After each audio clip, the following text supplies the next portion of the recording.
Hi guys, welcome to Real Football Talk. I'm your host Hassan. I have Adi with me. We'll be discussing PSG going through beating last year's winner and taking their revenge really on the Bayern Munich, and Chelsea going through to the semi-final against FC Porto, even though they lost 1-0 on this tie. Adi, let's discuss Chelsea first. What did you make of the game? What did you make of the incredible goal at the end as well? Yeah, the goal wasn't really befitting of the match. I mean, what a goal! Great goal from Taremi. It felt like he done it in slow motion. The way the cross, Ronaldo-esque. yeah, but the way the cross came in and everyone's just watching it, it felt like time just stood still, and he just. But it's a great finish, and yeah, it kind of didn't fit in with the match because I thought Chelsea still dominated, looked the more threatening on the counter, and Porto just lacked ideas. I mean, other than just getting balls in the box, they had no real cutting edge. Corona had, obviously two good chances. I mean, the Mendy kick straight at him. But in both shots, you could tell he lacks composure anyway. There's no conviction, it seemed. Yeah, and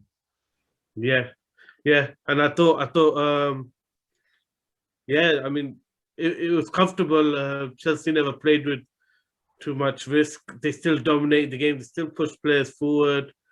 I thought Kante was excellent, especially in the first half. The breaks he made. I mean, the thing, if it was any other player, the final ball might have been better. But Kante's final ball let him down today. But he was everywhere. But he did create some great overloads for Chelsea in terms of and even the way he drove with the ball, the power pace. But it's good to see the old Kante. Even in the second half, is the Kante that won the Premiership 2 years in a row, where literally everywhere stopping and reading everything from the Porto players. So yeah, he looks like he's starting to peak at the right time, and he's that type of player. He's that special and underrated that he could be the difference to whether Chelsea wins the Champions League or not if he's on top form, because he's done it for Leicester, he's done it for Chelsea in the league, he's done it for France, and he is that good. He is that much of a difference maker in stopping the opposition. So you say that's fair enough, but do Chelsea have enough to score in the other end? That's the other question. I mean, today their counter attacks wasn't great, and there were real good opportunities to score today, I felt, but they kind of lacked the experience. They rushed the pass, they rushed the dribble, they played a bit too fast. I thought Havertz's performance was poor though today. I mean, he was anonymous. He was lucky to stay on for as long as he did. I mean, prime example of what you were saying about them rushing it is the Chilwell pass to Pulisic, where he kind of hit it like thigh high, where it's like really uncomfortable for someone to finish, and at that speed, and that kind of really clearly speaks about how Chelsea are and with their attacking movements, really. Yeah, and even the Kante through ball, some of the forward passes Pulisic were making, it was like before the runs even been made. I don't think it helps though. Havertz really didn't offer much. It really wasn't helping. I wasn't really showing, linking up the play. So I don't think that helps at all. But yeah, routine. Well, can't say win, but routine progression to the next one. I thought Porto, for all their endeavor, maybe they just deserved getting the goal, but they just lack quality all over the place. As hardworking as they were, they just lack a cutting edge. I thought today the Chelsea defense marked Marega out really well. They're quite physical, tight on him. They never gave him an inch. Rudiger was really good against Marega today, unlike the first leg. And the other thing was, I thought the referee was quite lenient. Chelsea were fouling quite a lot, persistent fouling, and at clever areas where there's not real any risks. So they got away with doing persistent fouling. But I mean, if you're looking from a Chelsea fan point of view, you would be quietly pleased because you would say that's still improvement and their team's developing. So I mean, in terms of they might potentially play, obviously, pretty much you could say Real Madrid, but you never know. Is that a tie that they can win? Is they do they have enough there for them? I mean, they got this far. I mean, as long as they stay as solid as they are and they dominate possession, they're always in a tie because they got a way of the way they play and dominate possession.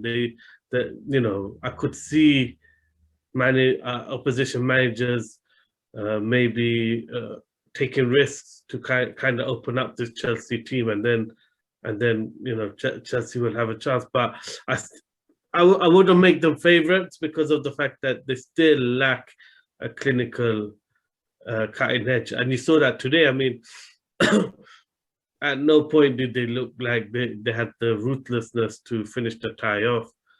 And even though they were comfortable and it didn't, Porto never ever, had enough threat other than crossing the ball. If that goal happened 5-10 minutes earlier, it could have been a nervous, last 10 minutes. In fact, they came so late, but it just shows that type of approach, a team can score.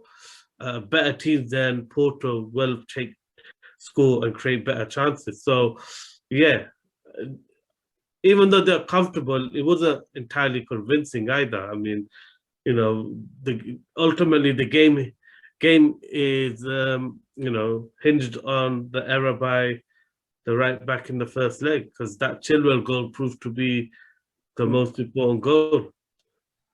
And yeah, so I think I'll definitely place Chelsea's second favourites in whoever they play, just because of the way they struggle to create clinical, clear-cut chances. But it won't be easy because their system is tough and they do dominate the game. I mean, seems like potentially a good tie for Chelsea. Anyways, let's switch our attention to the Bayern Munich versus PSG game.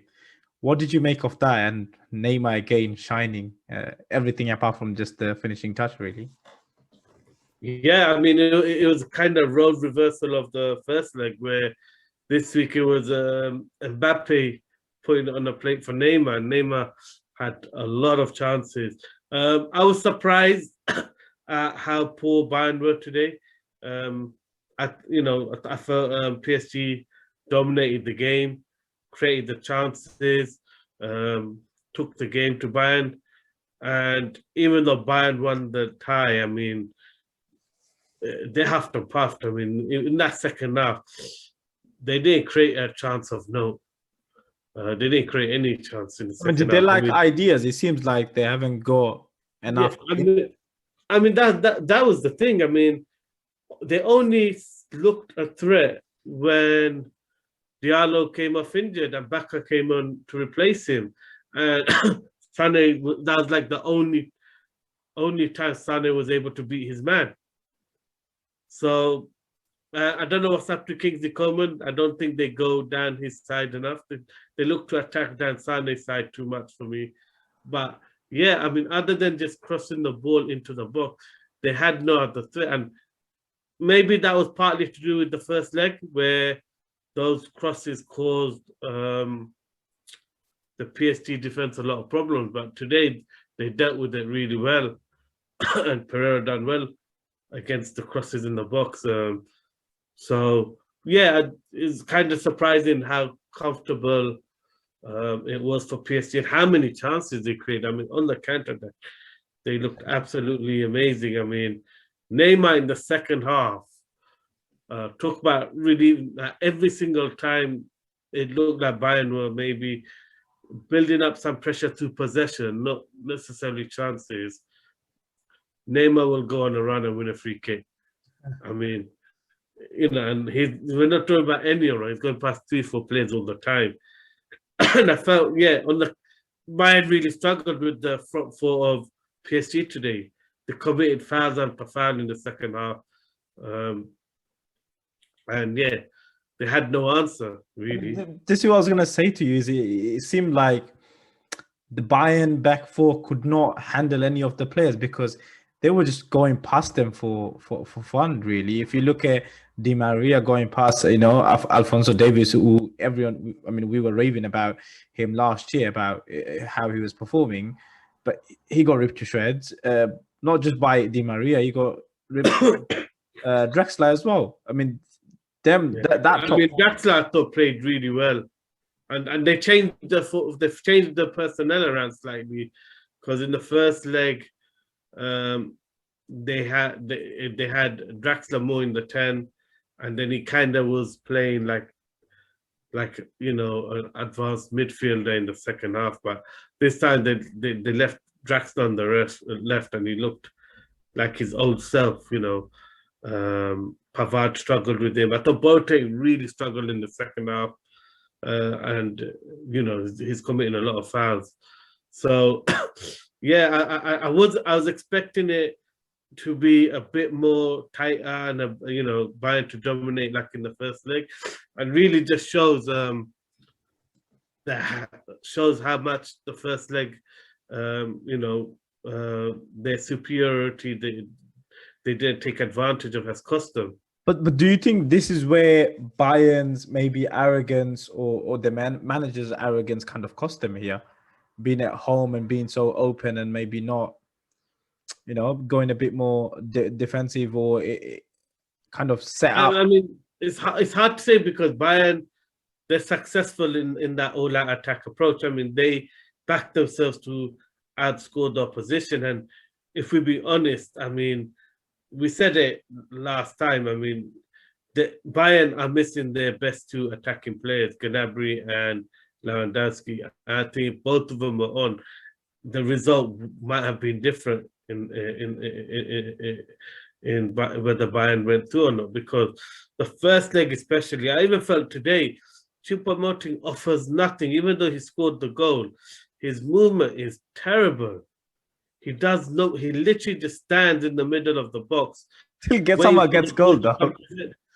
Yeah, I mean the ball has to come to him, and he'll challenge it. But in terms of creating space, beating his defenders, giving the strikers, I mean the wide players or the midfield something to play in, he offers nothing. He does not shift the two centre backs. He literally just stands in that central spot, expecting the ball to find him. And I really think Lewandowski, the injury Lewandowski got on international duty, ends up being the most defining bit of the game of the whole tie. Because that first leg, the chances they were missing, you just know Lewandowski would have had a field day. So today I thought PSG were very impressive. And Neymar was unlucky. I mean, hit the post, the bar, had a couple of other one-on-ones. Should have played in Mbappe right near the end. That was very greedy. You can see Mbappe was annoyed. I think he really wanted to go. And I thought Paredes played really good today as well.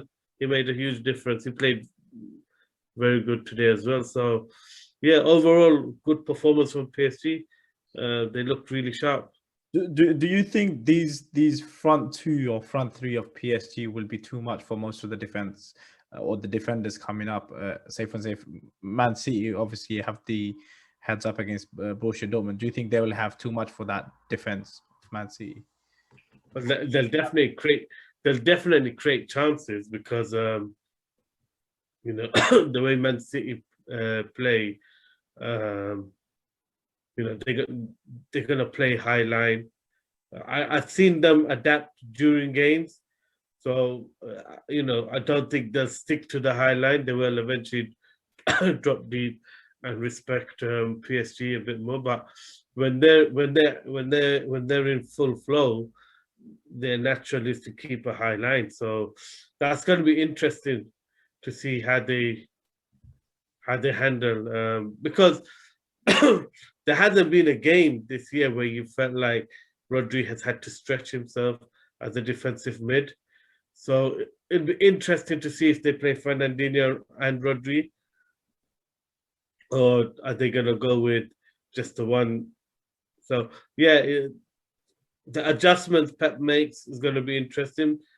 If he makes the right adjustments, I would still back City in that tie. But obviously the quality of PSG, you can't rule out the players. Well, I mean, I was also going to say, considering the injuries PSG have, they are missing a lot of key players in defense and midfield. That could be a cause for concern for them in terms of the ties coming up. Well, mainly it's in the central defense, and if you think about it, it's the main player is Marquinhos. They need Verratti is the other one, but I just think they've got such a stacked squad. It's still all right. If Pereira's playing at the back, yeah, that's gonna be a worry. But it's gonna be a tactical game. It's because Pochettino knows what Pep's about, knows his setup. So it's going to be interesting to see how they both adjust to each other. Right. So it's a fascinating tie to look forward to, but obviously hoping that Man City go through. We're doing all this prediction kind of thing. But in terms of, let's say, PSG's chances, can they go on to win it? Have they got enough? Yeah, I think they have, because they've got the talent up top, and they've got the shift that Ghana and Paredes and everyone's they're all working hard for the team. Even Draxler was dropping back and playing narrow. Di Maria was. They were all coming behind the ball today. So Pochettino has got them working hard for the team. Everyone's playing, defending, doing their bit, and he's got them the attacking players playing with the freedom. That's worrying, because even under Tuchel, you felt like just for the Champions League, players were putting in a shift, but it never felt like they were all in on that. It was just their desire to win the Champions League. They're willing to do it. But now under Poch, it just seems like, yeah, that is how they are all. Every player's bought into that philosophy, whether it's Champions League or League One. They're all putting a shift in for the team. Do you think there's a massive mentality change within the squad then? I think there's more harmony. And they enjoy. Maybe they're enjoying the not so systematic approach, because Tuchel was very much systematic in his attacking and defending, and I think with Poch, it's more, we're playing 4-2-3-1, not all these changes in formation, and he's backing the players to make the difference. I mean, it builds up for a really interesting ties for us. Adil, thank you for coming on. Guys, do keep an eye out. We also have the Man City versus Borussia Dortmund game analysis, and also the what's the other tie? Liverpool versus Real Madrid tie analysis coming up tomorrow. So do keep an eye out, and we'll also have videos from the Premier League in the weekend. So guys, please do like, share, subscribe. Please do support us. There's a lot of you that kind of watching but still not hitting that subscribe button. So thank you, Adil, for coming on. Guys, yeah, keep sharing, keep subscribing. Thank you.